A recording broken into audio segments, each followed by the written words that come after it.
Depuis plusieurs années que nous travaillons sur les alliages spéciaux, les alliages à mémoire des formes. Et depuis 5 dernières années, nos travaux ont été concentrés beaucoup sur les matériaux à architecture spécifique, donc les matériaux poreux pour les applications médicales. On atteignait les limites des technologies actuelles de la mise en forme.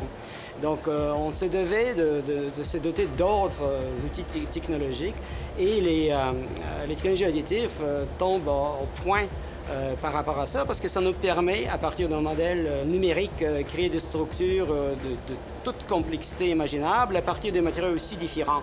Et donc, en réalité, c'est une orientation vers les structures de plus en plus complexes avec les fonctionnalités ajoutées en ce qui concerne les applications médicales.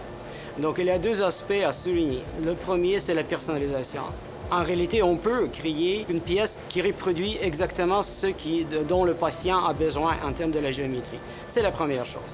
Deuxième chose, on peut créer des structures poreuses ou à porosité graduée. Donc la structure qui s'étend d'une partie qui est complètement dense vers une partie qui est une partie poreuse.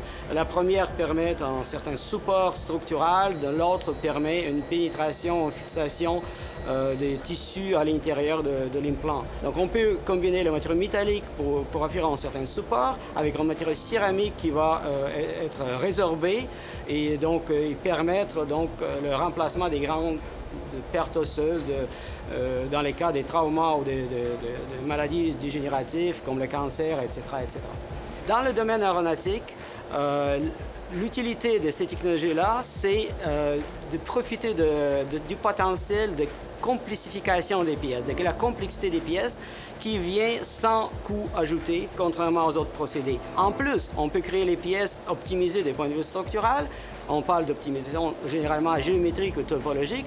Ce sont des pièces qui vont offrir le même support tout en pesant beaucoup moins que les pièces classiquement fabricables. Ces procédés-là aussi sont très intéressants pour accélérer le processus de création de nouveaux designs, de nouvelles pièces, parce qu'on peut aller faire des prototypes fonctionnels très rapidement, à la mesure, les tester, faire les modifications dans la conception, de revenir, de les retester encore.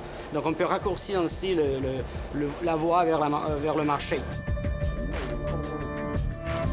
Donc ici à l'ETS, dans le laboratoire qui s'appelle l'AMSI, nous mettrons nos efforts, premièrement pour former les spécialistes de haut niveau dans le domaine des fabrications additives, deuxièmement pour résoudre certaines énigmes ou certains problèmes qui sont à la frontière entre la conception pour la fabrication additive, le procédé comme tel et les propriétés des services des pièces fabriquées.